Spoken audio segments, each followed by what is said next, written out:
చేయడం కష్టం. ఎందుకంటే ఉన్న ప్రయారిటీస్ కానీ ఎన్ని స్కీమ్స్ పెట్టినా కూడా, ఎన్ని స్కిల్ డెవలప్మెంట్ ప్రోగ్రామ్స్ ఇవన్నీ పెట్టినా కూడా ఏ కాదులేండి, ఆర్థిక వనరులు కూడా కష్టమే కదా అన్నిటికీ. కష్టం కదా. అందుకని ఈ ఇన్నోవేటివ్ స్కీమ్ ముఖ్యమంత్రి గారు రచించడం జరిగింది, చంద్రబాబు నాయుడు గారు. అయితే ఇక్కడ చంద్రబాబు నాయుడు గారు ఆలోచించేటప్పుడు ఇందాక వన్ గుడ్ థింగ్ విక్రమ్ గారు రేస్ చేసింది, నేను కూడా చెప్దాం అనుకున్నా, ఆయన చెప్పారు కూడా.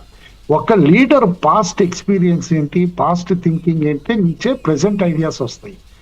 ఆయన పాస్ట్ థింకింగ్ జన్మభూమి ఐడియా దగ్గర నుంచి మొదలయ్యి, ఆ తర్వాత 2014-19లో smart ward smart village programme దగ్గర నుంచి కూడా చూసి, అక్కడ అడాప్షన్ ఎట్లా జరిగింది అన్ని చూసుకుని ఇవాళ P4 ప్రోగ్రామ్ కి నాంది పలికారు.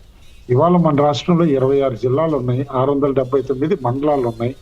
నన్ను అడిగితే ఒక్క మండలం, ఒక్క మేజర్ కంపెనీ కానీ హెచ్ఎన్ఐ కానీ తీసుకుని అందులో ఎవరైతే పావర్టీలో ఉన్నారో వాళ్ళ కాళ్ళ మీద నిలబడేటప్పుడు ఒక అడాప్షన్ దత్తత తీసుకుని చేయలేవండి. కొన్ని కంపెనీలకి రిజర్వ్స్ 3,000 కోట్లు 4,000 కోట్లు కూడా ఉన్నాయి. కొంతమంది ఇండివిజువల్స్ కి మోర్ దాన్ ₹1 కోటి ఇన్కమ్ ట్యాక్స్ పర్ ఇయర్ కడుతున్నాళ్ళే మన ఆంధ్రప్రదేశ్ లో కూడా 300-400 మంది ఉన్నారు. ఇలా చాలా మంది పర్సనల్ ఇన్కమ్ ట్యాక్స్ నేను అనేది అనమాట, నాట్ ఇదనమాట.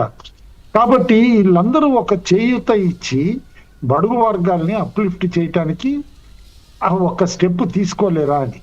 అయితే ఇక్కడ చెప్తాను, భారతదేశంలో ఇదివరకు అటెంప్ట్ చేశారు. ఇందాక మీరు ఓపెనింగ్ రిమార్క్స్ లో అన్నారు, ఇది ప్రధానమంత్రి గారు ఎంపీస్ అందరినీ కూడా సంసద్ ఆదర్శ్ గ్రామ్ యోజన అని చెప్పేసి చేయమని.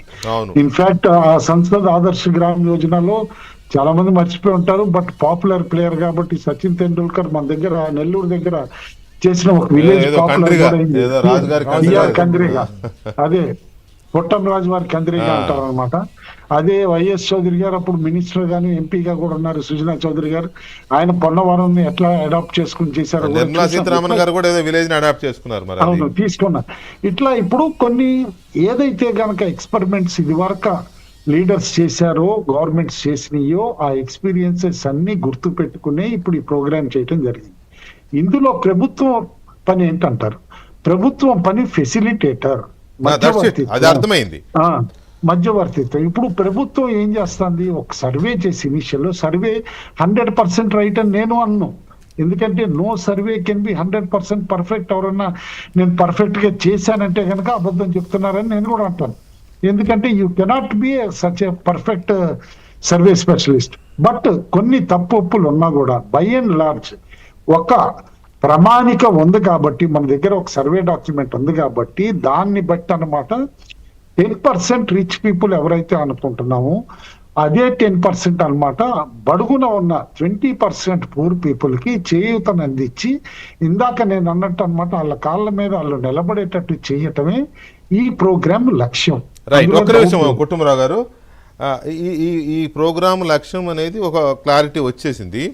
అయితే దీన్ని ఇంకా ముందుకు తీసుకెళ్లడం ఎలా, ఇది ఒక ఉద్యమం తరహాలో వెళితే తప్ప అటు అణగారిన వర్గాలు కానీ